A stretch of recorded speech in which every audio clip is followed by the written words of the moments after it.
हे दयामय प्रभु। कोई प्रेयर करना चाहेगा? भावना, आप करेंगी प्रेयर? माइक ऑन करें। हाँ, राधे राधे। स्टार्ट करो। हाँ, हे दयामय प्रभु, आपकी एक मिनट, सब लोग अपना माइक बंद कर दीजिए, खाली भावना जी का माइक ऑन रहेगा। सब लोग प्लीज अपना माइक बंद कर दीजिए। हाँ भावना जी, शुरू करिए। हे दयामय प्रभु, आपकी अकारण कृपा से गुरुजनों ने हमको इस देव दुर्लभ मानव देह के महत्व को समझने की प्रेरणा प्रदान की है। अतः हम सच्चे हृदय से आपसे प्रार्थना करते हैं कि आप हम पर ऐसी कृपा कीजिए कि हम जीव मात्र के प्रति सहानुभूति एवं सहिष्णुता रखते हुए उनकी निस्वार्थ सेवा कर सकें। हे नाथ, आप हमें ऐसी शक्ति प्रदान कीजिए कि हमारे द्वारा कभी कोई गलत कार्य न हो, और यदि संयोगवश कभी हो भी जाए तो पुनः उसे न करने का संकल्प कर हम आपसे क्षमा याचना कर सकें। हम कभी भी आपको अपने से दूर न माने। हे कृपा में हम अपने मन को आपके चरणों में समर्पित कर रूप ध्यान पूर्वक आपके नाम गुण लीलाओं का चिंतन करते हुए संसार में अपने कर्तव्यों का पालन कर सके तथा इस प्रकार अपने इस जीवन को कृतार्थ कर आपके प्रेम को प्राप्त कर आनंदमय हो सके। बोले श्री गुरु चरणारविंद की जय। वेरी गुड, बहुत सुंदर। तो आज की मीटिंग शुरू करते हैं। मीरा जी, आपको मैं पहचान नहीं पा रही हूँ। राधे राधे। राधे राधे। मीरा जी, आपका माइक ऑन करिए। मीरा जी।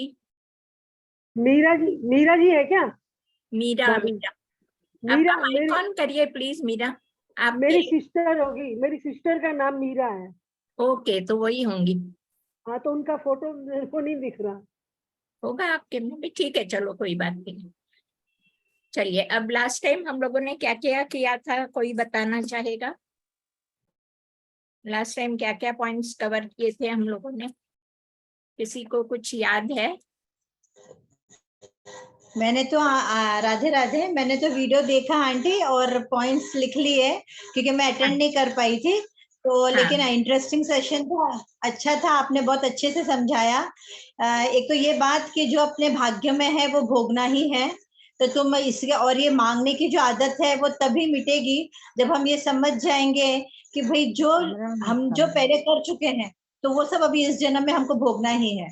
तो फिर ये मांगने की आदत हमसे तभी छूट सकती है जब वी रियलाइज कि ये होने ही वाला है। तुम चाहे कुछ भी कर लो, कितने भी इस जन्म में अब जो तुम कर रहे हो नए पुरुषार्थ, दैट विल बी हेल्पफुल कि भाई अगले जन्म में तुम्हारे ये जो आजकल जो सांसारिक सुखों के पीछे जो रहते हैं वो उसके लिए ज्यादा ये मायने रखता है कि भाई हम इस जन्म में अच्छे कर्म करें तो वो। बट लेकिन हमको जो जो अपना मेन जो गोल है वो ठाकुर जी के चरणों में जो जाना है, उसके लिए हमको ये मांगने की आदत छोड़नी है।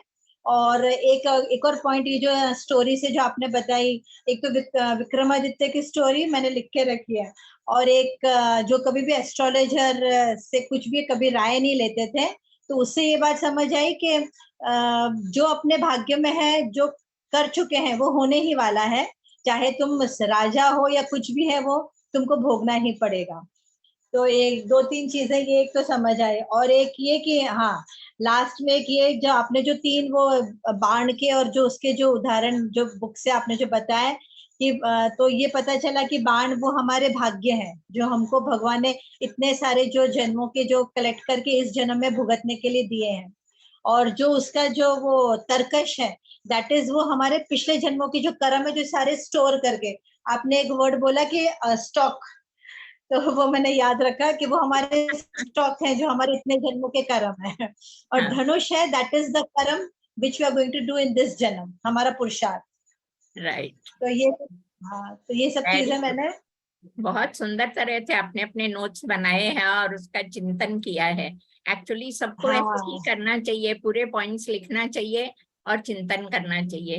नहीं तो फिर सब भूल जाते हैं, कुछ याद नहीं रहता है। बहुत सुंदर नोट्स बनाए। Bhavana ji deserve the prize. Radhe Radhe Radhe Radhe. ये सब आप लोगों का सुन के यामिनी दीदी, आप जितने भी सारे एल्डर्स हैं, सभी लोगों को एक्चुअली सबको बहुत बहुत राधे राधे, क्योंकि सबसे कुछ ना कुछ रोज हर सेशन में सीखने को ही मिलता है। तो आई एम तो very happy of joining this group. और जो मीन्स है क्योंकि हम जैसे जो नए अभी ज्वाइन हुए हैं, जैसे सरिता आंटी का भी था उसमें, कि जो उन्होंने जो स्टोरी बताई कि जो भी मीन्स जो गया तो समझो कि अपने मीन्स वो उसके नसीब का ही लिखा हुआ था। तो वो भी एक लेसन है हमारे लिए सीखने को कि भाई जो गया भूल जाओ, वो अपना था ही नहीं इसलिए चला गया। राइट, बहुत सुंदर। तो ये तो हुआ पिछली टाइम का। अब आज का सेशन शुरू करते हैं। आज भी बहुत अच्छे पॉइंट्स हैं, बहुत इंपॉर्टेंट पॉइंट्स हैं। हो सके तो आप लोग इसी तरह नोट्स बना लीजिएगा, नहीं तो कम से कम याद रखने की कोशिश करिएगा। तो अब तक हम लोगों ने ये समझा कि अनंत काल के लिए प्राप्त होने वाला सुख चाहते हैं, और वह सुख परमात्मा का दूसरा नाम है। मतलब स्पिरिचुअल वर्ल्ड में ही सुख मिलेगा, मटेरियलिस्टिक वर्ल्ड में सुख नहीं मिलेगा, टेम्पररी सुख मिलेगा। वह परमात्मा, हमें जिस शाश्वत सुख की उपलब्धि करनी है वह परमात्मा की शरण में जाकर ही उपलब्ध होगा, कोई और दूसरा मार्ग नहीं है। ठीक है, तो अब आज ये परमात्मा का मार्ग क्या है, सही मार्ग क्या है, उसके ऊपर अपने थोड़ा सा डिस्कशन करेंगे। किसने किसने पथ प्रदर्शिका पढ़ी है? मैंने जो पेजेस लिखे थे जरा थम्स दिखाओ। 1 2 मैंने भी पढ़ी है। 3, ओके, 4 5 6। वाह, very good, very good response. तो आप लोग की बुक अभी साथ में रखिएगा, कहीं कहीं पे मैं आप लोग को बोलूंगी पढ़ने के लिए, तो पढ़िएगा।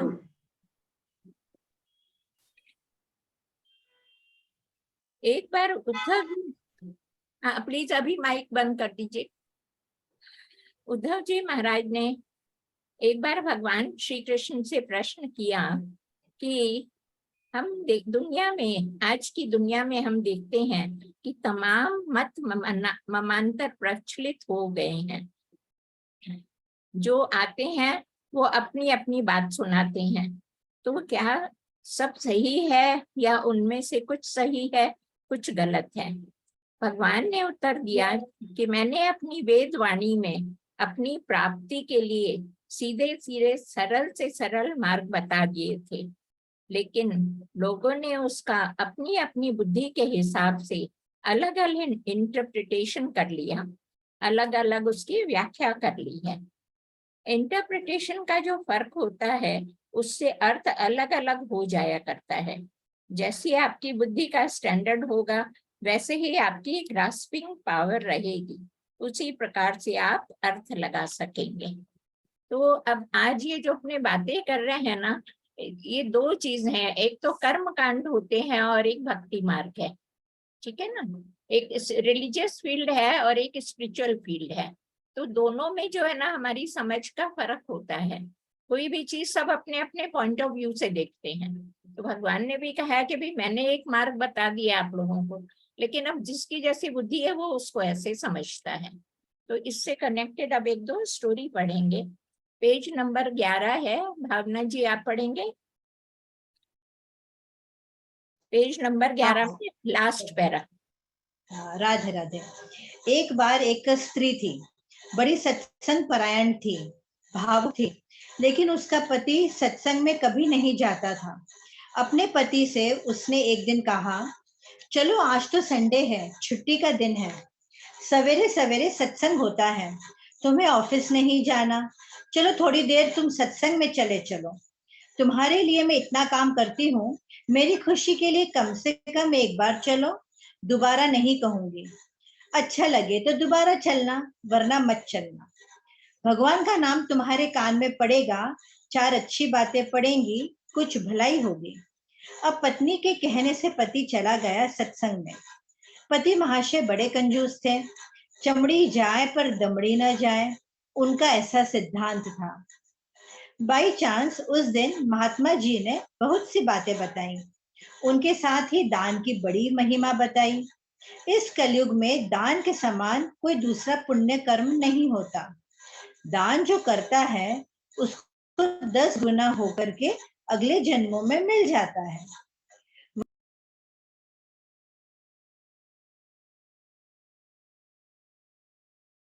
अब आपका माइक बंद हो गया है। भावना जी, आपका माइक बंद हो गया है। जी आवाज नहीं आ रही ना? हाँ, आपका माइक बंद हो गया है बीच में। हाँ, अब ठीक है। वह पति महोदय चुपचाप सुन रहे थे। जब सत्संग समाप्त हो गया, एक मिनट, राधे राधे, यहाँ से बाय चांस से पढ़िए। Okay okay. बाय चांस ने बहुत सी बातें बताई, उनके साथ दान के साथ दूसरा पुण्य कर्म नहीं होता। दान जो करता है उसको 10 गुना होकर के अगले जन्मों में मिल जाता है। वह पति महोदय चुपचाप सुन रहे थे। जब सत्संग समाप्त हो गया, दोनों जाने लगे।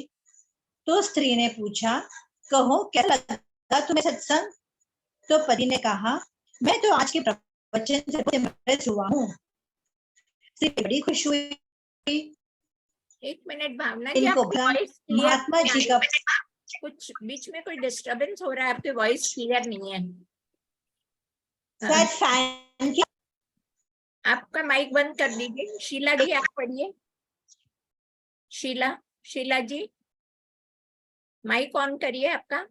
हाँ जी, हाँ। यहाँ से पढ़िए। वह पति महोदय। हाँ, वह पति महोदय चुपचाप सुन रहे थे। जब सत्संग समाप्त हो गया तो दोनों जाने लगे। तो स्त्री ने पूछा, कहो कैसा लगा तुम्हें सत्संग? तो पति ने कहा, मैं तो आज के प्रवचन से बहुत इम्प्रेस्ड हुआ हूँ। स्त्री बेचारी बड़ी खुश हुई, उनको बड़ा अच्छा लगा महात्मा जी का प्रवचन। उसने पूछा, आपको क्या बात अच्छी लगी? आपने क्या बात सीखी? पति ने कहा, मैंने आज ये बात सीखी कि दान की बड़ी महिमा है, और इसलिए मैंने निश्चय कर लिया है कि कल से दान मांगने का महान कार्य में मैं अपने जीवन को लगा दूंगा। महात्मा जी तो दान देने की बात का वर्णन कर रहे थे। दान देना बड़ी अच्छी बात होती है। दान देने से बड़े पाप नष्ट होते हैं। और उन्होंने अपना ही इंटरप्रिटेशन लगाया कि हम तो आज से दान लेना चालू कर देंगे।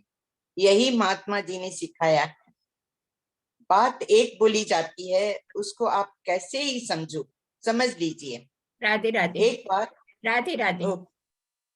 तो समझ में आया इस स्टोरी में कि कोई भी हाँ। कुछ है, हम उसका इंटरप्रिटेशन अलग कर लेते हैं, अपने हिसाब से उसका मतलब निकाल लेते हैं। ठीक है ना? तो इसी से कनेक्टेड आगे स्टोरी है। सुनीता रुइया, आप पढ़िए। एक बार एक पेड़ पर। भाभी जी पेज नंबर 12। हाँ 12। एक होगा। बाकी जिसके माइक चालू है प्लीज बंद कर लीजिए।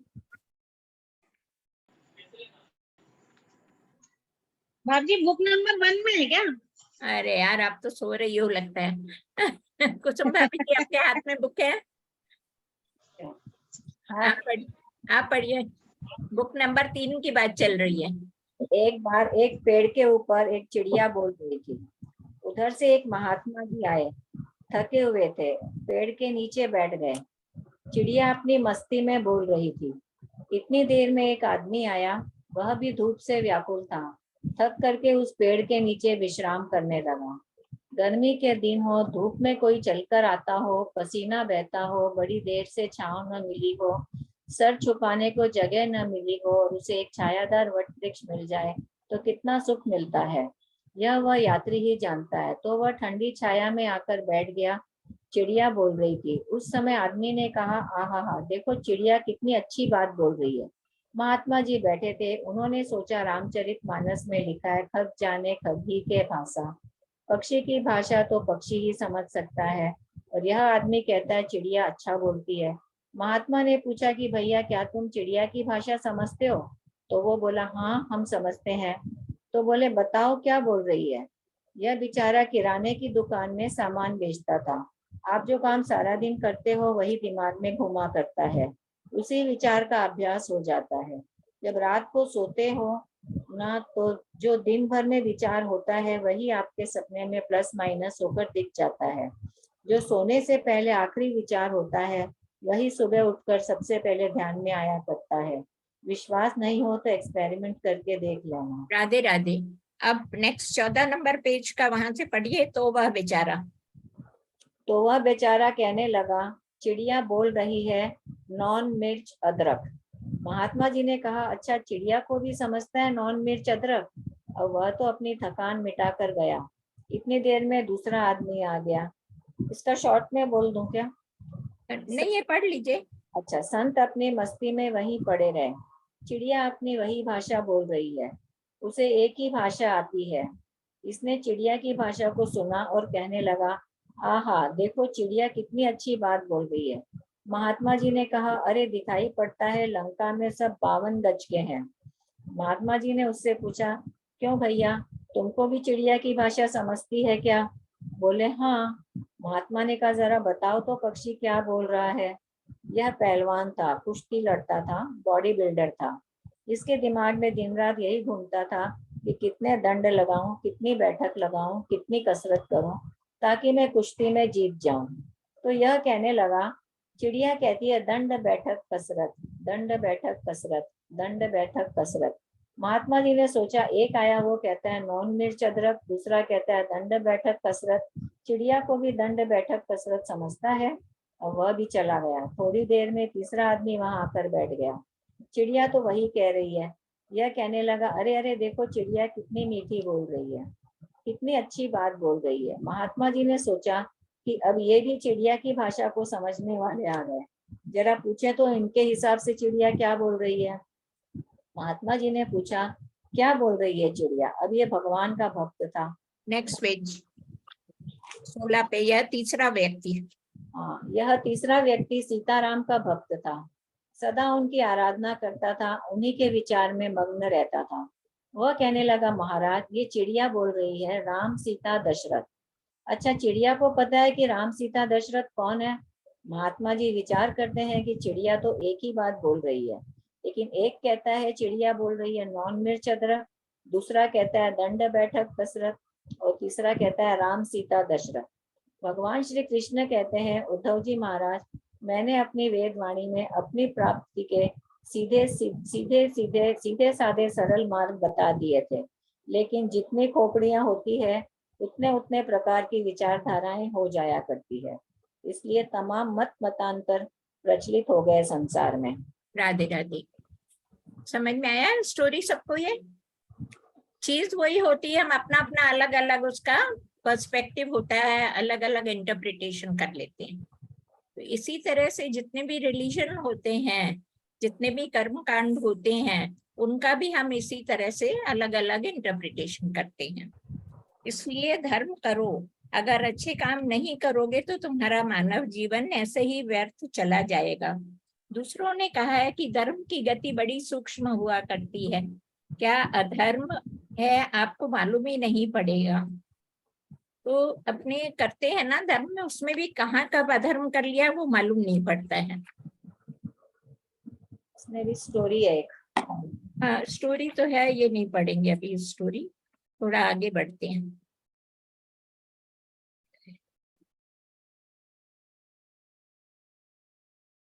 इस प्रकार भगवान श्री कृष्ण उद्धव से कहते हैं कि उद्धव, जितनी खोपड़ियां उतने ही अपने अपने हिसाब से विचार होते हैं। कुछ तो आपके यहाँ ऐसे धर्म प्रचलित, अब ये आगे का बहुत इंपॉर्टेंट है, ध्यान से सुनना। कुछ तो आपके यहाँ ऐसे धर्म प्रचलित हो जाया करते हैं जिनको बुढ़िया पुराण कहा जाता है, जो शास्त्रों में नहीं लिखे हैं लेकिन आपके यहाँ परंपरा से चले आ रहे हैं। किसी के बाप के बाप के बाप ने ऐसा किया, इसलिए उसके बेटे के बेटे को ऐसा कर रहे हैं। इसमें एक हम लोगों ने स्टोरी की थी, याद है? कौन बताएगा इससे कनेक्टेड? किसको याद है? एक राजस्थान की स्टोरी की थी। वो एक तरीके से वो दांत साफ करता है। हाँ, याद आई सबको? टूथपिक की स्टोरी थी, वो तिनके से दांत साफ करता है। किसको किसको मालूम है? हाथ उठाओ वो स्टोरी। बाकी को नहीं मालूम है? अनीता, आपको भी नहीं याद है वो जो स्टोरी? तो वो स्टोरी बतानी पड़ेगी फिर से। चलो आगे बताते हैं। फर्स्ट सेशन में ही आंटी आपने बोला मैंने था, फर्स्ट सेशन फर्स्ट शायद ऑनलाइन हुआ देखा था, तभी बोला था। एनीवे, बहुत इम्पोर्टेंट स्टोरी है, अभी बताते हैं, थोड़ा सा पढ़ लें फिर। आप लोगों में से कई ऐसे लोग होंगे जिनके यहाँ कोई ना कोई त्योहार नहीं मनाते, जैसे दिवाली या जन्माष्टमी, होली या रामनवमी या रक्षाबंधन नहीं मनाया जाता। कारण पूछो तो उत्तर मिलेगा कि कभी उस दिन परिवार में किसी की मृत्यु हो गई थी, इसलिए हम वो दिन नहीं मनाते। कौन कौन ऐसा करता है? जरा हाथ उठाओ। मैं तो नहीं करती हूँ आंटी, लेकिन मेरे डैडी के वहां पर ऐसा है कि बर्थडे नहीं मनाते हैं। तो मैंने, जब तक मेरी शादी नहीं हुई, मैंने कभी बर्थडे सेलिब्रेट ही नहीं किया। शादी के बाद मेरा बर्थडे सेलिब्रेट होने लगा। ओके, और क्योंकि किसी डेथ हो गई थी ऐसा बोलते थे। हाँ, और किसी क्या नहीं मानते हैं इस तरह का कि ये हाँ त्योहार जी, मनाएंगे क्योंकि डेथ हो गई थी किसी की? जी मैंने मेरे भाइयों को मम्मी कभी भी राखी नहीं बांधी जब तक मेरे भाई के घर में ग्रैंडसन नहीं आ गया। ग्रैंडसन हुआ उसके बाद राखी बांधनी शुरू की हमने। इसी और रीजन से। जी मेरी कोई मम्मी मर के गया यहाँ था। भी पहले गुड़ी पड़वा के दिन एक गाय थी, वो मर गई थी, तो उसी दिन से आज तक वो गुड़ी पड़वा ही नहीं मनाते, अभी तक चल रहा है। हाँ, देखो होता है ना ये सब। Very good. तो आप सोचिए कि आपके अनंतानंत जन्म बीत गए और इस जन्म में भी आपके तमाम पुरखे हो चुके हैं। हफ्ते के 7 दिन में हमारा कोई ना कोई पूर्वज तो अवश्य मरा होगा, तो हमको कोई भी दिन नहीं मनाना चाहिए। हमको दिवाली या जन्माष्टमी सहती नहीं का मतलब कोई बाप दादा उस दिन मर गए इसलिए सहती नहीं, लेकिन कभी ऐसा भी तो हुआ होगा कि उस 7 दिनों में आपके घर में बेटा हुआ हो और कोई मर गया हो, या घर में बहू आई हो और खानदान में कोई मर गया हो, या आपके घर में एकदम से धन आ गया हो, बाई चांस लॉटरी निकल आई हो और घर में कोई मर गया हो। तब तो आप नहीं कहते कि हम अपने घर में बेटा नहीं पैदा होने देंगे क्योंकि हमको बेटा नहीं सहता, या बेटे की शादी करके बहू नहीं लाएंगे क्योंकि हमको बहू नहीं सहती, या धन नहीं आने देंगे, धन नहीं सहता। वो नहीं बंद होगा क्योंकि उनके बिना काम नहीं चलेगा, लेकिन त्योहार बनाना बंद कर देंगे क्योंकि भगवान या देवी देवता ही ऐसे रह गए हैं जिनको आराम से छोड़ा जा सकता है। इस तीज त्योहार के बहाने जो थोड़ा बहुत पूजा पाठ कर लेते हैं, भगवान का नाम ले लेते हैं, अच्छा काम कर लेते हैं, उससे छुट्टी मिल जाए बस। किसी शास्त्र वेद में ऐसा नहीं लिखा है कि कोई किसी दिन मर जाए तो आप उस त्योहार को मनाना बंद कर दीजिए ना। ये सब परंपरा से चला आ रहा है, ये शास्त्रों की बातें नहीं है। कुछ पाखंड से मत प्रचलित हो जाते हैं, कुछ परंपरा से कि अपने घर में ऐसा होता है इसलिए अपने को ऐसा करना चाहिए। आया समझ में? ये सबको एक्सपीरियंस होगा इस बात का। अब वो स्टोरी बहुत अच्छी है, कौन बताएगा? भाभी जी, आप बताएं। भावना, अच्छी तरह याद है आपको स्टोरी? कौन सी आंटी स्टोरी? याद है। ठीक है, भावना मैं बता बोलूं? रही है, बाकी माइक बंद करिए और ध्यान से सुनिए। ये पूरा जितना अभी पढ़ा है ना, उसके सार वो जो है ना उस स्टोरी में आ जाता है। बताइए, शॉर्ट में बताइए थोड़ा। तो हाँ, जैसे एक परिवार होता है तो उस परिवार में ऐसा होता है कि सब लोग साथ में बैठकर हमेशा खाना खाते हैं। तो घर के जो सबसे बड़े जो बुजुर्ग जो पिताजी होते हैं, खाना खाने के बाद वो उठकर, जैसे एक उनके उधर सामने एक आलिया बना होता था, तो उस आलिया के वहां खड़े रहते थे और तो वहां खड़े रहते थे और थोड़े 5 मिनट के बाद फिर जाकर फिर हाथ धोकर फिर उनका काम हो गया। जैसे तो ये बहुत सालों तक चलता। तो मिनट बच्चे तो बड़े आपके माइक में बहुत डिस्टरबेंस हो रहा है, पता नहीं क्यों आवाज क्लियर नहीं आ रही है। आज कुछ गड़बड़ है आपका माइक में। कुसुम भाभी आई थिंक फैन शायद फैन की आवाज से हो रहा होगा। अभी आ रही है आवाज? अब थोड़ा बोलिए तो मालूम पड़े, आगे कंटिन्यू करिए। हाँ हाँ। तो जैसे फिर जब उस परिवार के बच्चे बड़े हुए तो उन नहीं आ रही लोगों ने है, देखा कि उनके नहीं पिताजी आ रही है, तो आवाज क्लियर नहीं है, कुछ डिस्टरबेंस है आज आवाज में। चेक करिए क्या प्रॉब्लम है। अच्छा निकल के एक बार फिर से ज्वाइन करिए। कुसुम भाभी जी कंटिन्यू करिए। हाँ हाँ, तो घर में सब साथ में खाना खाते थे और जो बड़े बुजुर्ग थे वो उस आले में जाके 2 मिनट रुकते थे और फिर अपने आके सो जाते थे। तो यही सब बच्चे देख रहे थे। तो उनकी डेथ के बाद भी उनको लगा कि क्या करते थे पिताजी यहाँ आके। तो उनको लगा कोई हाथ जोड़ते होंगे, तो कोई भगवान की फोटो आ गई वहां पे हाथ जोड़ते थे। तो ऐसा जैसा जैसे उनके फादर करते थे वैसा ही वो करते थे। पर पता नहीं, मुझे आप बताइए, मुझे स्टोरी नहीं आती है याद बोलना। अरे वो एक्चुअली में हाँ, अब स्टोरी का आप लोगों ने ना भेलपुरी बना दी। मैं शुरू से बताती हूँ शॉर्ट में। हाँ, फैमिली होती है राजस्थान में, तो वहां पे पूरा परिवार, जैसे जॉइंट फैमिली पूरी थी, तो फादर, उसका बेटा, ग्रैंडसन सब साथ में बैठ के, उनका नियम था साथ में खाना खाने का। तो सब देखते थे कि जो दादाजी जो है ना, वो उठ के जाते हैं खाना खाने के बाद, एक आले के पास खड़े होते हैं 2 मिनट, आले को फेस करके खड़े होते हैं, बैक सब लोग देखते हैं कि बैक दिख रही है उनकी, और बाद में जाके वो अपना मुंह हाथ धो लेते हैं। तो ऐसा मतलब चलता रहा, सालों साल चलता रहा। सब देखते थे कि ये नियम है सुबह शाम दोनों टाइम का। तो जब दादाजी की डेथ हो गई तो उनके बेटे की नंबर आया, तो घर के लोगों ने कहा भाई देखो दादाजी का नियम था वहां जाके खड़े होने का, तो बेटे को भी करना चाहिए। तो बोले ठीक है, उसमें क्या है, हम भी कर लेते हैं। तो वो भी जाके वहां खड़ा होने लगा। अब जनरेशन टू जनरेशन सब जानते हैं बुद्धि चेंज होती है, तो उनका वहां पे मन ही ले लग रहा था खड़े होके। तो ये हुआ कि भाई चलो हाथ जोड़ के कुछ प्रेयर ही कर लेते हैं। तो वो अपना हाथ जोड़ के प्रेयर करने लग गए, खाली आला है उसके सामने खड़े होके वो प्रेयर करने लग गए। अब उनका भी टाइम आगे गया आगे गया आगे गया, उनकी डेथ हुई, इनके बेटे का टर्न आया।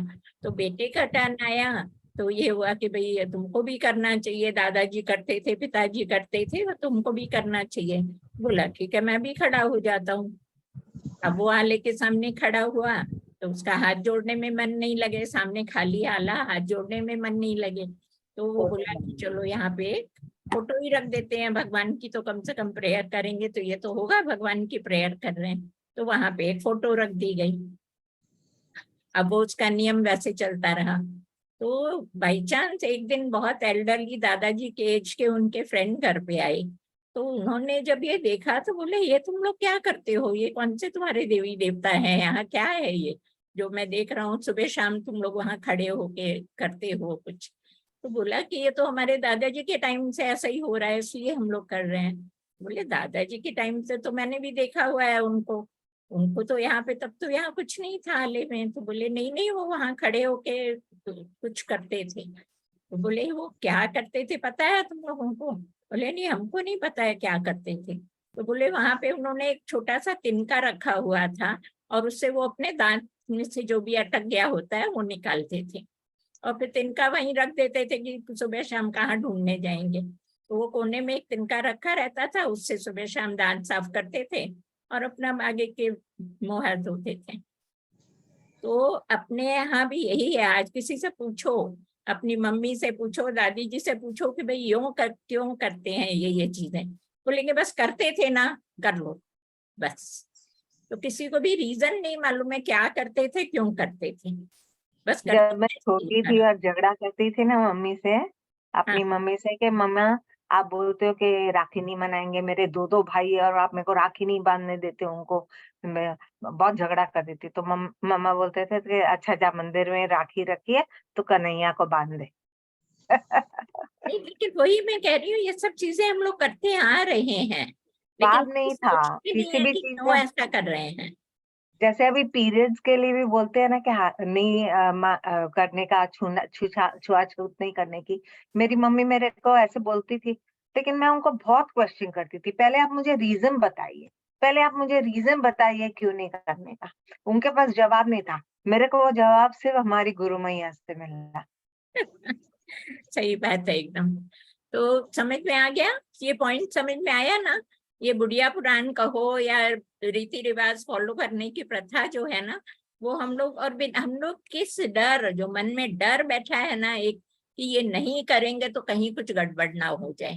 तो अरे गड़बड़ क्या होगा जो भाग्य में भाभी लिखा है डर के लिए मालूम है। शेयर करूं मैं, हाँ डर के बारे में एक चीज शेयर करूं मैं। हाँ डर, बोल।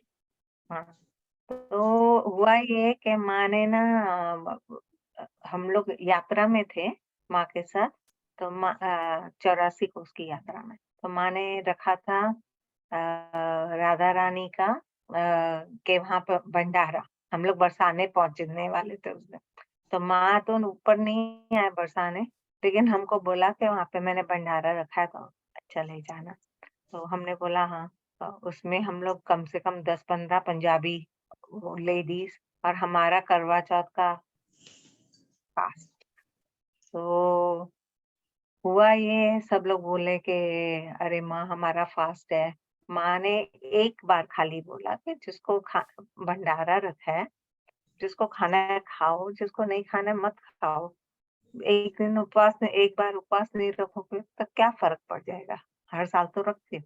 तो मैंने बड़ी बोल्डली कह दिया कि माँ मैं तो खाऊंगी, मैं फास्ट नहीं रखूंगी।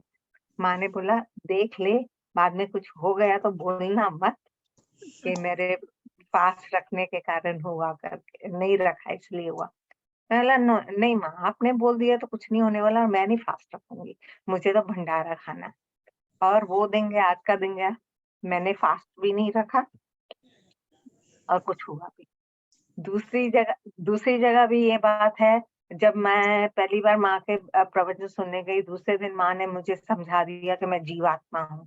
मैं घर में आई, मैंने मंदिर से सब कुछ उठा दिया, जो देखे उसका मुंह काला पीला नीला हो जाए, ये क्या कर रही है, मंदिर में से सब उठा दिया। ब्रजवल्लभ की फोटो रख दी, ब्रजवल्लभ की माँ की फोटो तो पहले से थी, ब्रजवल्लभ की फोटो रख दी। वो मेरे मतलब बुक्स में पड़ी थी, भगवान के बुक्स में, तो मैंने तो रख दी। तो सब लोग काले ठीक पीले है, नीले तो बोले वही कि क्या करोगी ये सब से, मैंने बोला समुन्द्र में डाल दूंगी, कुछ नहीं हुआ। तो वो सब डर की बातें तो हैं, जब मन में अपने, भरोसा हो तो कुछ नहीं राधे होता। राधे, जब अपने मन में ये विश्वास पक्का हो जाता है ना कि जो होना है वो होगा और वो हमारे भाग्य में लिखा है, उसको कोई टाल नहीं सकता, तो ये डर निकल जाता है। लोग बोलते हैं ना गॉड फियरिंग है, गॉड फियरिंग नहीं, गॉड लविंग होना चाहिए। गॉड फियरिंग होने से नहीं काम चलेगा, गॉड लविंग होना चाहिए। तो ये मन में जो डर है ना कहीं कुछ बुरा ना हो जाए, वो तो वैसे भी होने ही वाला है, तुम कुछ भी कर लो तो भी वो होने वाला है, ये विश्वास हो जाता है ना, तो ये सब चक्कर खत्म हो जाते हैं। अब आगे से थोड़ा सा मैं और बता रही हूँ। जो कर्म के मार्ग के द्वारा चलकर स्वर्गातिक की प्राप्ति करना चाहते हैं, वह अंधकार में लोगों को प्राप्त हुआ करते हैं। फिर से बारीकी से सुनना। वेदों की ऋचाओं ने कहा कि जो कोरे कर्म द्वारा चलकर आनंद की प्राप्ति करना चाहते हैं, वे बुद्धिमान नहीं हैं। सकाम भावना से स्वर्गादिक की प्राप्ति करने वालों को हमारे शास्त्र में बुद्धिमान नहीं, मूर्ख नहीं, महामूर्ख नहीं, वज्र मूर्ख कहा जाता है।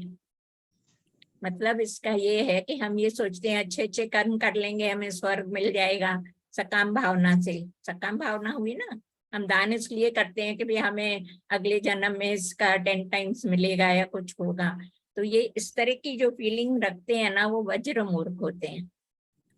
वो वज्र मूर्ख इसलिए होते हैं कि हमें मानव जन्म मिला है भगवान की प्राप्ति के लिए, लेकिन हम वो नहीं करके फिर अच्छे कर्म करके स्वर्ग में जाना चाहते हैं। स्वर्ग में जब हमारा बैलेंस खत्म हो जाता है पुण्यों का, तो वापस फिर से 84 लाख योनियों में चक्कर लगाना पड़ता है। तो हम इतना अनमोल मानव जीवन का पूरा उसका बेकार कर देते हैं, उसका लाभ नहीं उठा पाते हैं। शास्त्र कहते हैं कि बड़े लंबे चौड़े कर्म कांड के कर्म कर करके यह देख लिया कि इसके द्वारा वास्तविक आनंद की प्राप्ति नहीं हो सकती, इसलिए उनको छोड़ दिया। उन्होंने आदेश दिया कि भैया कर्म वन के चक्कर में मत पड़ो। अच्छे कर्म करना चाहिए, वो ठीक है, लेकिन उसके चक्कर में नहीं पड़ना चाहिए कि उसी से हमें जो है वो मिलेगी अल्टीमेट शांति, अल्टीमेट सुख उससे ही मिलेगा। कहने का तात्पर्य यह है कि धन के द्वारा बड़े से बड़ा धर्म कर्म किया जाए और अगर ईश्वर की भक्ति को उसमें से घटा दिया जाए तो उसके द्वारा परमात्मा की प्राप्ति नहीं हो सकती। सब शास्त्रों में ये बात लिखी है। कर्म करो, लेकिन भगवान की भक्ति साथ साथ करना बहुत जरूरी है। तो ये तो हुई कुछ स्टोरीज, और ये एक और स्टोरी रह गई 29 पेज पे। कौन पढ़ेगा? ये अच्छे कर्म के बारे में बहुत सुंदर स्टोरी है। कौन पढ़ेगा? सुनीता रुइया, उसके पास तो बुक नहीं है 3rd नंबर। मैं पढ़ूं? हाँ, अनीता आप पढ़िए। है भाभी जी, बुक है मेरे पास, बोलिए। अब अनीता कहाँ पढ़ से रही पढ़ना है। है? अनीता पढ़ रही है book number page number 29। Anita, last para. एक बार एक कोढ़ी था, उसके सारे शरीर में कोढ़ हो रखा अब था। ये 1 मिनट, ये स्टोरी ध्यान से सुनना कि हम भी जो ये करते हैं ना, तीर्थ में गए, यहाँ गए, वहां गए, ये किया वो किया, तो वो क्या करते हैं हम लोग, वो सुनो ध्यान से। एक बार एक कोढ़ी था, उसके सारे शरीर में कोढ़ हो रखा था। एक महात्मा के पास गया, बोला महाराज बहुत दुखी हूँ, बहुत परेशान हूँ, कोई उपाय बताइए, कृपा करिए। महात्मा ने कहा एक उपाय है, अगर ऐसा कोई व्यक्ति जिसके पाप नष्ट हो गए हों, वो तेरे ऊपर जल का छींटा डाल देगा तो तेरा कष्ट दूर हो जाएगा। इतना सुनना था कि वो बड़ा खुश हुआ। उसने सोचा कि गंगा तो यहाँ बह ही रही है, तमाम लोग गंगा में स्नान करने के थोड़ा धीरे को धीरे आते पढ़ो, हैं। बहुत फास्ट पढ़ रहे हो अनीता, ठीक थोड़ा है। उसने सोचा कि गंगा तो यहाँ बह रही है, तमाम लोग गंगा में स्नान करने को आते हैं और मैंने सुना है कि गंगा में स्नान करने से पाप नष्ट हो जाते हैं।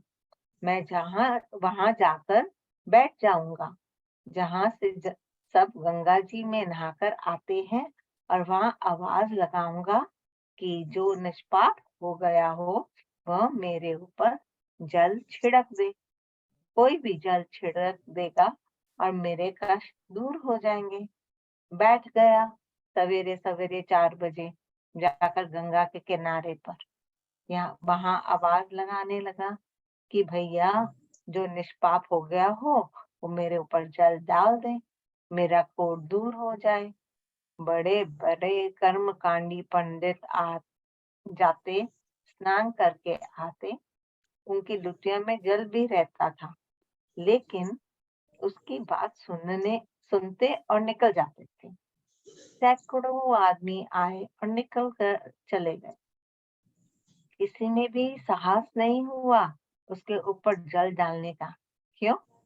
क्योंकि किसी को भी विश्वास ही नहीं था कि उनका पाप निकल गया है। हाँ, हम लोग फिजिकल ड्रिल किया करते हैं कि हाँ भाई गंगा जी में नहाने से पाप निकल जाता है।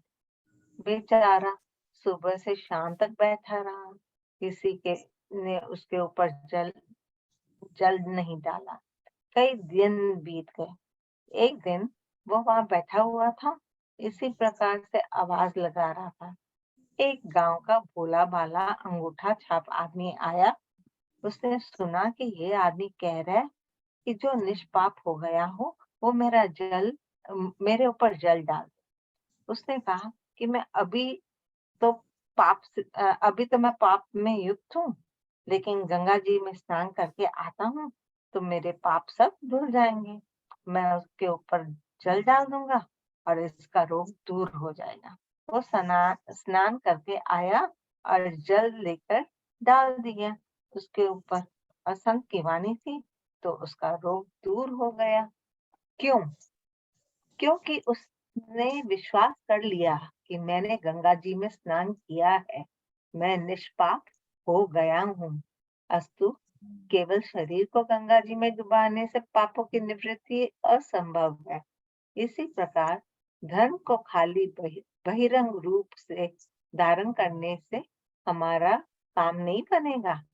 हमें विश्वास पूर्वक धर्म को अंतःकरण में धारण करना पड़ेगा। राधे राधे राधे। राधे। तो समझ में आया, कर्म कांड में ये सब होता है और विश्वास बहुत जरूरी है। अब एक मैं आर्टिकल पढ़ रही हूँ, ब्राह्मण का राज। ब्राह्मण का राज उनके ज्ञान पर नहीं, तुम्हारे अज्ञान पर टिका रहता है। बोलो क्या मतलब हुआ इसका? एकदम हमारे अंधविश्वासों पे उनका राज चल रहा है। वो जो बोलते हैं हम आंखें बंद करके, कान बंद करके सब सुन लेते हैं, समझ ले। सबसे पहले तो बुद्धि को बंद करते हैं। नहीं, एक मिनट, इसमें है तुम्हारे अज्ञान पर टिका है। अज्ञान किस चीज का? अज्ञान यही कि हमको यही नहीं मालूम है कि हमारे भाग में जो है वो होने वाला है, या हमें जो है स्पिरिचुअल मार्ग पे चलना चाहिए, कर्म कांड से ज्यादा कुछ नहीं होने वाला है, या कर्म कांड कैसे होना चाहिए वो भी हमें नहीं मालूम है। पंडित जी ने जो श्लोक बोल दिया ठीक है, पंडित जी ने जो कर दिया ठीक है, हम लोग को कुछ समझ में तो आता नहीं है संस्कृत में क्या बोल रहे हैं। एक बार मुझे याद है, हमारे यहाँ दिवाली पे जो है ना, वो पंडित पूजा कराने आए ऑफिस में, और वो श्लोक पढ़ रहे थे तो मेरे फादर ने कहा, पंडित जी यहाँ शादी नहीं हो रही है, यहाँ दिवाली की पूजा हो रही है। वो शादी के श्लोक पढ़ रहे थे। तो जिसको मालूम है वो बता सकता है ना, जिसको नहीं मालूम है बोले जा रहे हैं पंडित जी, सुनते रहो बस। नॉनसेंस। ऐसा ही होता है, हम लोग को कहाँ मालूम है बताओ। अब शादी वादी में जो पंडित श्लोक पढ़ते हैं, किसी को उसका कुछ मीनिंग मालूम होता है क्या? बस उसने कहा ऐसे कर दो, ऐसे कर दिया, ऐसे कर दो, ऐसे कर दिया। तो ये हमारा ज्ञान है।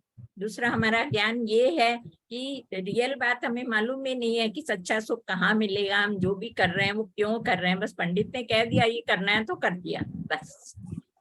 तो ब्राह्मण का राज उनके ज्ञान पर नहीं, तुम्हारे अज्ञान पर टिका है।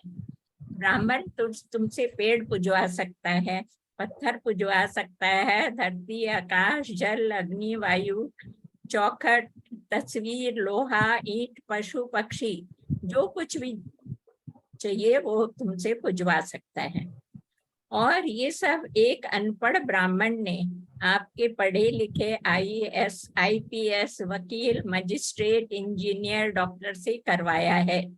फिर भी आप कैसे कह सकते हैं कि आप ब्राह्मण के गुलाम नहीं हैं?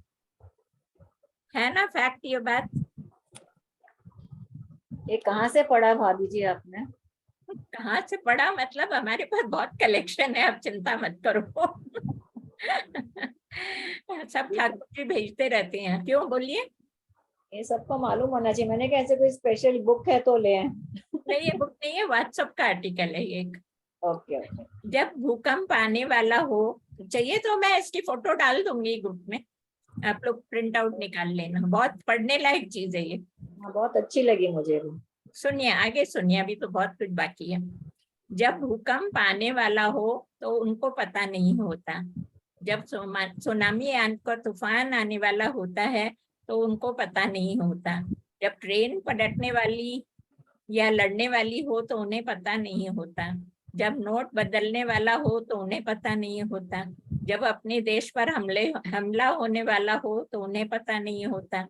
जब देश में बम विस्फोट होने वाला हो तो उन्हें पता नहीं होता। जब केदारनाथ बाढ़ में बह जाने वाला हो तो उन्हें पता नहीं होता। जब भारत की राजधानी में किसी बस में लड़की का रेप होने वाला होता है तो उन्हें पता नहीं होता। जब देश में आतंकवादी घूम रहे होते हैं तो उन्हें पता नहीं होता। जब सीमा के सैनिकों का गला कटने वाला हो तो उन्हें पता नहीं होता। जब चारों धाम जाते समय यात्री की बस खाई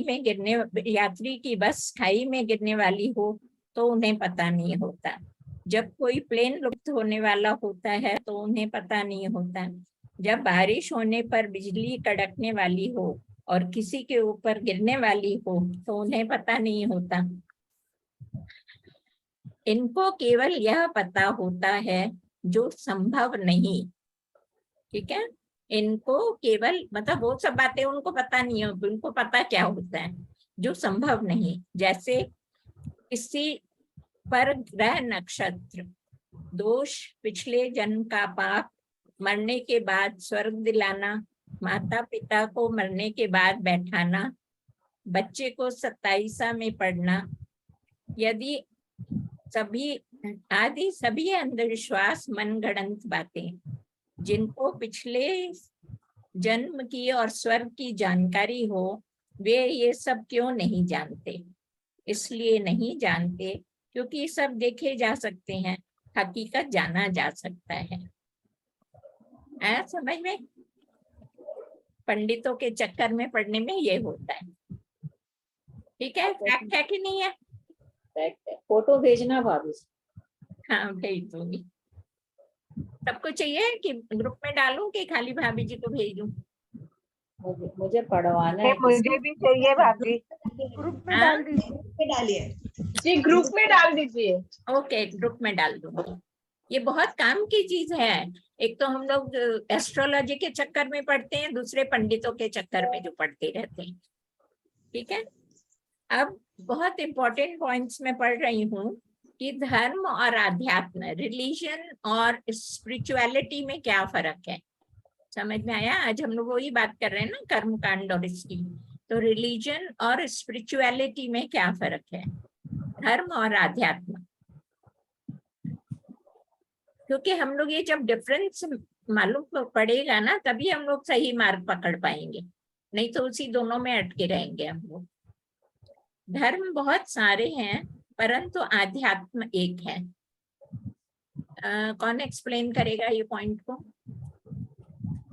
धर्म बहुत सारे हैं लेकिन आध्यात्म एक है। रिलीजन बहुत सारे हैं लेकिन स्पिरिचुअलिटी एक है। जैसे अब आज हिंदू, मुस्लिम, क्रिश्चियन है, सब अलग अलग धर्म है ना, लेकिन सब में भगवान तो एक ही है ना। हाँ, परमपिता परमेश्वर है, वही भगवान है ना सबका। तो धर्म बहुत सारे हैं परंतु आध्यात्म एक है। धर्म उनके लिए है जो सोए हुए हैं। सोए हुए यही मतलब हुआ ना कि पंडितों के चक्कर में पड़े हैं, सोए हुए ही कहा जाएगा ना, उनको अज्ञानी है। आध्यात्म उनके लिए है जो जागृत है, मतलब जिनको ये नॉलेज हो गई है उनके लिए स्पिरिचुअलिटी है। धर्म में विधि विधान है, आध्यात्म में जिज्ञासा है, विधि विधान नहीं है। अब विधि विधान धर्म में क्या है कि ये देवी देवता की पूजा ऐसे करो, ये ऐसे करो, ऐसे नहीं करो तो ऐसा हो जाएगा, इस दिन का व्रत करो, इस दिन ये लड्डू चढ़ाओ, इस दिन पेड़ा चढ़ाओ, इस मंदिर में ये होना चाहिए, इस मंदिर में मंगलवार को जाओ, इस मंदिर में सैटरडे को जाओ। ये सब विधि विधान है, ये सब कर्म कांड में आते हैं, धर्म के विधि विधान है। आध्यात्म में कुछ नहीं है। आध्यात्म में भगवान तुम्हारा है, तुम भगवान के हो, बस, उससे ज्यादा कुछ नहीं है। और तुम्हें भगवान से प्रेम करना है। खाली एक आज मैंने बहुत अच्छी बात सुनी कि भगवान से प्रेम करने, भगवान मिल भी जाए तो कोई फायदा नहीं है, लेकिन भगवान तुमको प्रेम करें वो जरूरी है। या तुम भगवान को प्रेम करो, तुम्हें विश्वास हो। तो उन्होंने एग्जाम्पल दिया कि भगवान जब थे तो दुर्योधन भी थे, धृतराष्ट्र भी थे, अर्जुन भी थे, सब थे, लेकिन दुर्योधन ने कभी उनको भगवान के जैसे माना ही नहीं ना, और उनको प्रेम भी नहीं था भगवान जैसे। और क्या वो कहते हैं ना कि उन्होंने कहा हमारे घर में आइए, खाना खाने आइए, तो बोले नहीं, और वो विदुर के यहाँ गए तो विदुरानी ने उनको कभी देखा नहीं था, लेकिन उनको प्रेम था कि भाई है, कृष्ण है, भगवान है। विदुर जी को था प्रेम, तो वो भगवान उनके यहाँ गए। वो भगवान को भगवान जैसे मानते थे और प्रेम करते थे। तो भगवान मिलना भी एक अलग बात है, भगवान से प्रेम होना उससे जरूरी बात है। खाली हमें भगवान मिल गए तो उसमें काम नहीं चलेगा, भगवान प्रेम करेंगे तब काम चलेगा। तो मुझे ये अच्छी लगी बात आज सुनी थी। तो धर्म धमकी देता है व डराता है। धर्म धमकी देता है व डराता है ना, कि भाई ऐसे नहीं करोगे तो ऐसा हो जाएगा, ये नहीं तो ऐसा हो जाएगा। बिल्कुल। हाँ, कुछ बोला कोई? मैं बोली कि बिल्कुल धर्म डराता है। और आध्यात्म अंतर की शांति देता है, अपनी इनर पीस देता है, स्पिरिचुअलिटी। धर्म पाप और अपराध के बारे में कहता है, आध्यात्म कहता है गलती से सीखो। मतलब धर्म में कोई भी कुछ गलत हो गया, कुछ हो गया तो तुम्हें ये पाप लगेगा, तुम्हें ऐसा होगा, तुम्हें वैसा होगा, होता है।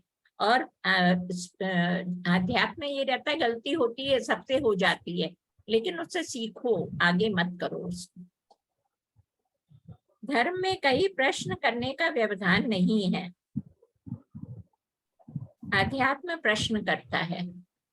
धर्म में कोई प्रश्न करने का वो नहीं है, मतलब ये ना वही बात हो गई ना कि मम्मी बोल से पूछो ये क्यों करना है, ये करना है, तो उसमें प्रश्न नहीं, बस कह दिया करना है तो करना है, कोई उसमें वो नहीं है, उसका प्रश्नों का जवाब नहीं है उसमें। धर्म इंसान ने बनाया है, इसमें उसने रूल्स बनाए हैं। आध्यात्मिक अलौकिक है, no human rules are there.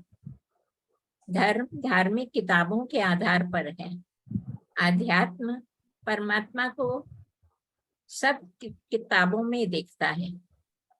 फिर से पढ़ती हूँ, धर्म आध्यात्मिक किताबों के आधार पर है, मतलब सबकी अलग अलग बुक्स होती है ना, हनुमान चालीसा अलग है, वो अलग है, ये अलग है, तो अलग अलग होते हैं उसके। और आध्यात्म परमात्मा को सब किताबों में देखता है। जब अपने आध्यात्म के पॉइंट ऑफ व्यू से देखते हैं तो सब किताबें वो भगवान से कनेक्टेड है। धर्म का आधार डर है, आध्यात्म का आधार आस्था और विश्वास है। सबसे बड़ा पॉइंट ये है कि आस्था और विश्वास जरूरी है। धर्म में रीति रिवाज करते हैं, आध्यात्म हमारी आत्मिक आंतरिक आत्मा को आत्मा से संबंधित है। धर्म में रीति रिवाज करते हैं, आध्यात्म हमारी आंतरिक आत्मा से संबंधित है। धर्म हमारे अहंकार का पोषण करता है। अहंकार का पोषण कैसे करता है बताओ, कौन बताएगा? धर्म हमारे अहंकार का पोषण करता है। हमने इतना दान दिया, हमने यहाँ पे ये करवाया। जब हम धर्म के बारे में सबको धर्म के बारे में सबको अनाउंस करते हैं कि मैंने ये किया, हमने वो किया, हमने वो किया, तब वो हमको हमारी ईगो को बढ़ाता है और उसके कारण। राइट, अध्यात्म में ऐसा कुछ नहीं है। धर्म हमें स्वर्ग के सपने दिखाता है, होता है ना, ये करो तो स्वर्ग मिलेगा, ये करो तो स्वर्ग मिलेगा। आध्यात्म हमें जीते जी स्वर्ग बनाना सिखाता है। ये बहुत इंपॉर्टेंट पॉइंट है। वो मरने के बाद की बात करता है, कर्म कांड या रिलीजन जो है ना, वो मरने के बाद की बात करता है। और भक्ति का मार्ग जो है वो जीते जी हमें यहीं पे स्वर्ग है वो बताता है, और वो स्वर्ग की जैसी लाइफ देता है। धर्म बीते हुए और आने वाले कल को बताता है। अध्यात्म हमें आज में जीना सिखाता है। समझ में आया कि आगे पीछे जो हो गया होने वाला है अपने को पता नहीं, भगवान की कृपा है कि पीछे का भी भूल जाते हैं और आगे का भगवान ने हमें बताया नहीं है, लेकिन उसको जबरदस्ती हम लोग जो है ना वो पंडितों और उनके पास जा जाके पूछने की कोशिश करते हैं। लेकिन अध्यात्म में हमें प्रेजेंट में कैसे जीना है, हमारी लाइफ को कैसे सक्सेसफुल बनाना है वो सिखाते हैं। धर्म हमें मृत्यु के बाद की लाइफ का दावा करता है, आध्यात्म हमें इसी जीवन में हमारे अंतर में भगवान से मिलाता है ना। तो आगे का किसने लिखा है, अभी प्रेजेंट में जी लो, उसका एडवांटेज ले लो। या पथ प्रदर्शिका पढ़ रहे हो क्या भाभी जी? नहीं, ये भी मैं एक आर्टिकल है व्हाट्सएप का, इंग्लिश में था, उसको मैंने हिंदी में ट्रांसलेट किया। बहुत अच्छा है, कितना डिफरेंस क्लियर बताया है। हाँ, कि क्या फर्क है दोनों में, है ना। तो अब इतना सब होने के बाद अपने को ये मालूम पड़ा कि क्या चीज इम्पोर्टेंट है। तो अब क्या होता है कि अपने की यही एक्सक्यूज रहता है ना कि भाई एक तो मन नहीं लगता, टाइम नहीं मिलता, ये सब होता है ना। तो उसके बारे में रतन टाटा जी की बहुत छोटी सी अच्छी सी मुझे स्टोरी है, वो बहुत अच्छी लगी कि हमें जिस चीज की वैल्यू होती है ना उसकी हम केयर करते हैं। इसका पेन की मॉडल ये है। हाँ पेन की स्टोरी बताते हैं वो। हाँ, तो उसका क्या मॉरल यही है कि हमें जिस चीज की वैल्यू होती है हम केयर करते हैं। मतलब जिस दिन हमें लगेगा कि हाँ भगवान का नाम हमारे लिए इतना जरूरी है, उस दिन हम उसकी केयर करेंगे, नहीं तो हमें उसकी केयर नहीं होगी। तो होता यह है कि एक बार रतन टाटा जी के एक फ्रेंड उनसे कहते हैं कि मेरे पेन बहुत खो जाते हैं, जब देखो मेरा पेन खो जाता है, पेन खो जाता है, तो इसीलिए मैं सस्ता पेन रखता हूँ कि भाई खो जाए तो भी दुख नहीं हो उसका। तो वो बोलते हैं कि तुम ऐसा करो कि इस बार एक्सपेंसिव से एक्सपेंसिव गोल्ड का क्रॉस का पेन खरीदो तुम, और फिर देखो खोता है कि नहीं। बोलते ठीक है। तो वो क्रॉस का अपना पेन खरीदते हैं। फिर उसके बाद 6 महीने बाद वो फ्रेंड उनको मिलता है, तो वो पूछते हैं क्या हुआ भाई, अभी भी खो रहे हो। बोला नहीं, जब से आपने वो कहा वो पेन लिया तब से तो एक बार भी खोया नहीं है। तो उसका उनका यही कहने का मतलब था। R.D. Tata explained to him that the value of the pen made the difference and there was nothing wrong with him as a person. मतलब तुम्हारी हैबिट में कोई नहीं वो था, वो वैल्यू जो उसकी पेन की थी ना उसकी वजह से ऐसा हो रहा था। उसको ये रहता था कि मेरा स्वभाव ऐसा है कि मैं खो देता हूँ।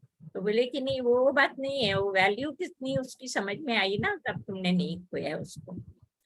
This is what happens in our life. We are careful with things which we value most. If we value our health, we will be careful about what and how we eat. If we value our friends, we will treat them with respect. If we value money, we will be careful while spending. If we value our time, we will not waste it.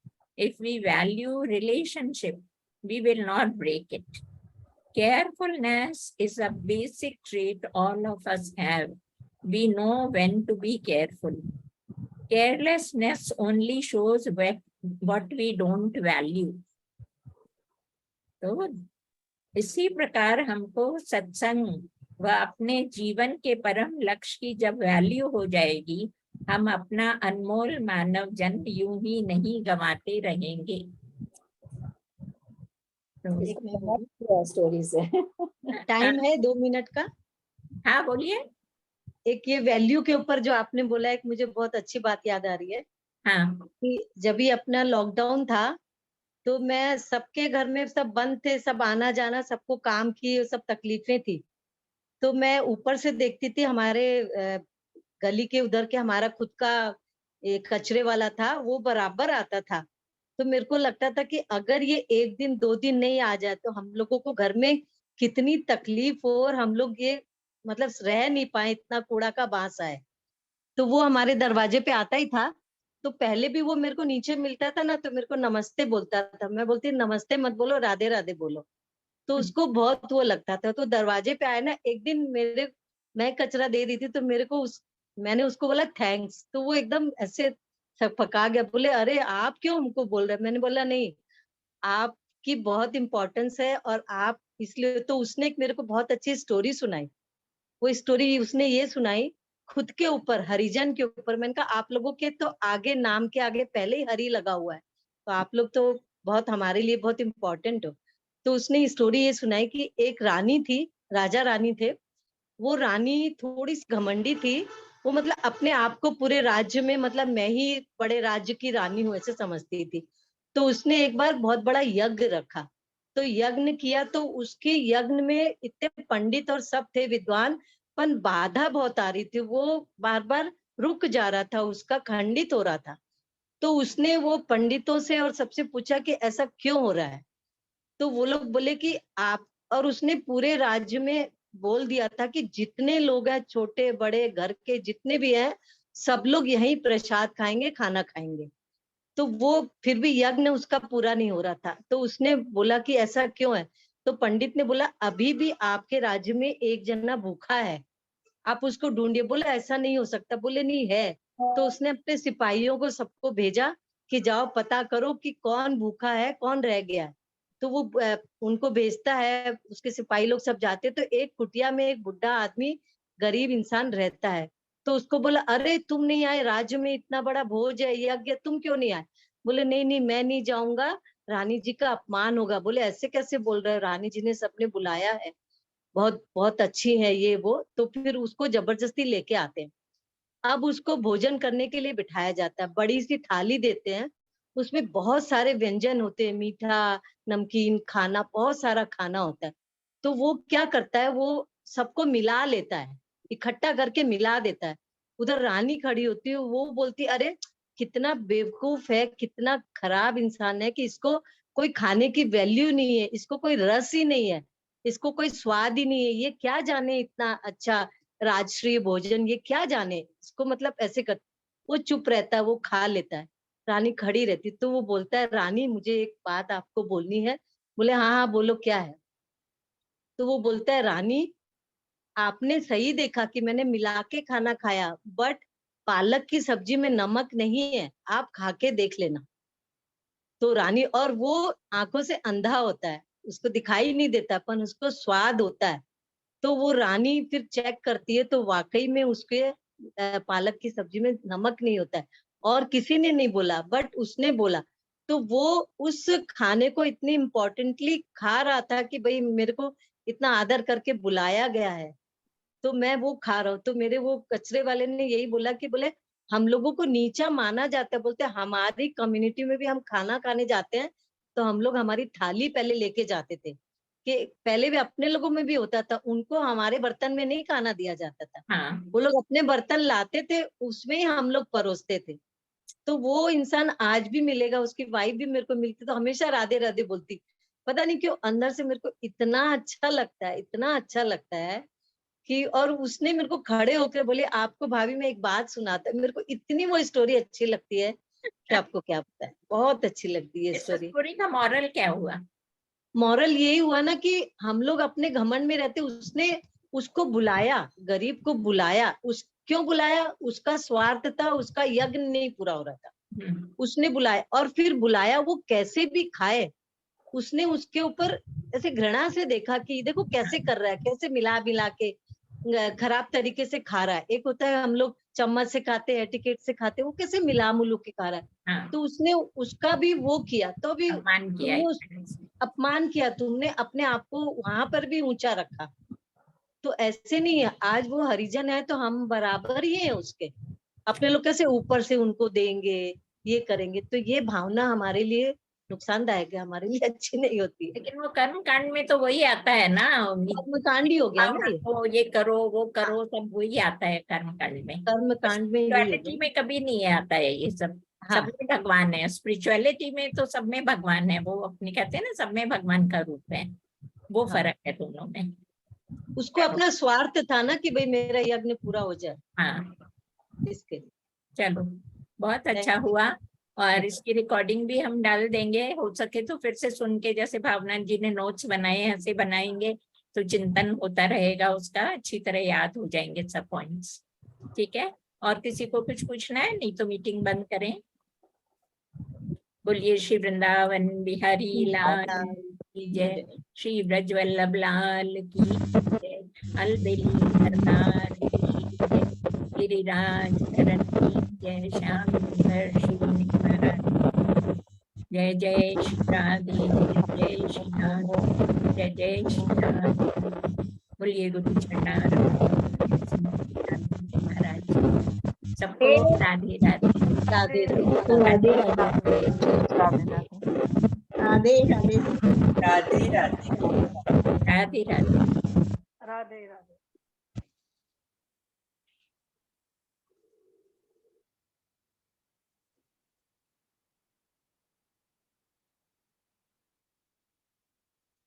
बंद कर दो।